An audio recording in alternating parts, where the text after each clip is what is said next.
So, #Alive is a brand new zombie film from South Korea because we haven't had those in hell of a while with Train to Busan just outroaring the whole horror cinema landscape with its amazing cinematography. So we have another one from South Korea, and director is, I hate names and pronouncing them. Cho Il-hein is the director, and it's starring Yoo Ah-in, who plays Jun-woo, and Park Shin-hye, which plays Kim Yo-bin. Kim Yo-bin is the female lead, and Jun-woo is or Jun-woo, excuse my pronunciation, I'm sorry, is the male lead. Both are really good in the film. Film itself, I there's a lot to say about the film itself. I recommend it. It's really entertaining. The beginning especially the first act, had me really confused and really wondering where or whether the film was going to be entertaining or not, because there's a lot of confusing things that happen, not plot wise, but decision wise with a lot of the characters, the way things are written, the way they talk. This is a Netflix exclusive, I believe, because it just dropped on Netflix, and I'm pretty sure that's the only place it dropped on. I didn't hear anything about it. Like, I literally heard about the film today, so it's been on Netflix for a bit, but it hasn't. I don't think it's dropped on Shudder. I don't think it's dropped on any other platform, but it might have. I can't say for sure. But yeah, in the first act, there's a lot of things that happen that I just wonder if it's trying to be humorous or if it's a cultural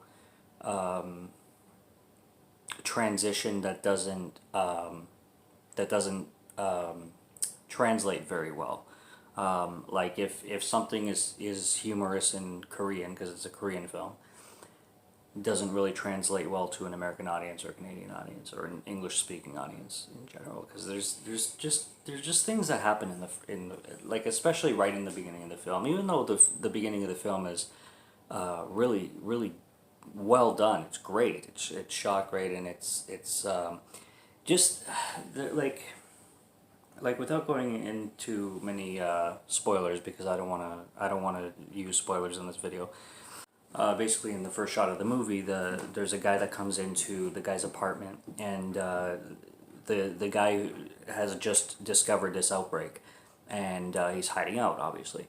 And this guy comes into his apartment, and then he's basically like telling him to get that f out of the place, because he's not like, he doesn't want anybody around, and he's fighting the guy, and he's pushing him at the door, and then he's like, oh, okay, I'm chill right now, and he'll chill out for a bit, and then he'll go right back to like attack mode and be like, get the hell out of my apartment right now, and he's like, okay, I'm fine.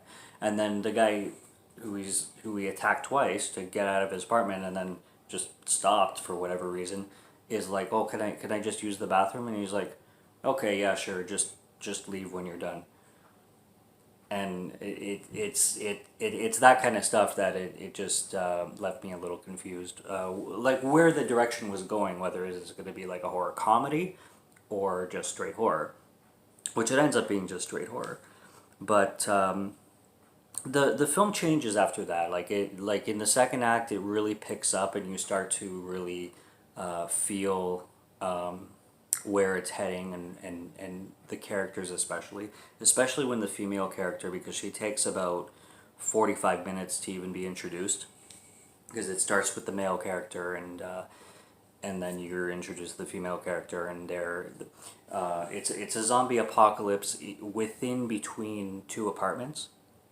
So the male, he's seeing all this chaos and everything going on, like from his balcony, basically, and he's isolating himself, which is another thing I want to get to. There's a lot of films that I think are pushing the social commentary of quarantine and COVID, and stuff like that. I don't know if it's a coincidence or if the directors like knew what they were doing, because it's so obvious, but it's so soon at the same time. Like they would have time to, because I mean, how long have we been in this COVID situation? Like 6, 7 months. So somebody would be able to write an entire script, cast an entire acting team, production company, everything within 7 months, and make this whole social commentary on COVID. Maybe, but that would be very impressive. Unless somebody kind of predicted it a little bit sooner, which is again, that would be very impressive to me. Either way, the film really speaks to isolating yourself and being afraid to leave your home, basically, because that's what it entails. It's this zombie apocalypse where you have John Woo, Jun Woo, isolating himself for the first act of the film. Then you're introduced to Kim Yoo Bin. I hope I'm pronouncing it right, but in the second act of the film, and then in the third act of the film is when they kind of try and get together from like across apartments, because in the beginning there, it's funny, he has a drone, and that's how he communicates with Kim. He flies his drone, and she gives him food, and a bunch of things happen. There is a twist with the zombie that I like. There is a, I mean, not too much, like it's not a spoiler, but there is a twist with the zombie that I like. This film features climbing zombies.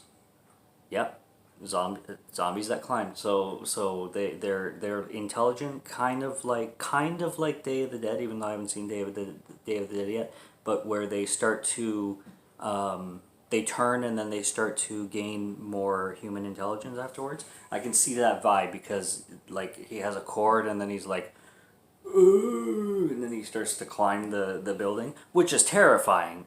I mean, that's a genius move to make in a zombie film, because if the zombies can freaking climb your buildings, I think you're pretty fucked. So I like that little touch. There's also a twist involving a third character in the third act of the film, which both June and Kim end up meeting. And I won't get into that, because that's definitely a spoiler. But there's a twist there, so they meet a third character, and then more things start happening in the third act. But the film definitely really picks up after the first act, because the first act was just, it was decent, and then you start to understand the characters. You start to kind of see the direction that the director wanted to go a lot more, and it definitely starts to become a lot more entertaining.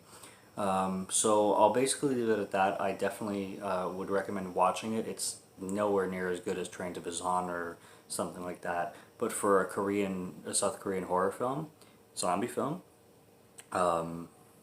it's extremely entertaining, and definitely a well worth watch if you like your foreign films like I do. Like I just there's so much talent that comes out of all over the world that sometimes, a lot of times, beats Hollywood. I mean, not saying that there's Hollywood. I'm not saying there's Hollywood films. Every single one is bad. There's thousands that are amazing, but people ignore the foreign ones, and I think that's pretty unfortunate. But it is what it is. So it's on Netflix. I just watched it. I just heard about it today. I just streamed it. It was great. I recommend it. It's a neat little horror movie. And if you like Train to Busan, it's different. It's definitely a different vibe, but it's got a lot of interesting ideas. So I would say definitely go out and watch it. So until next time, cheers.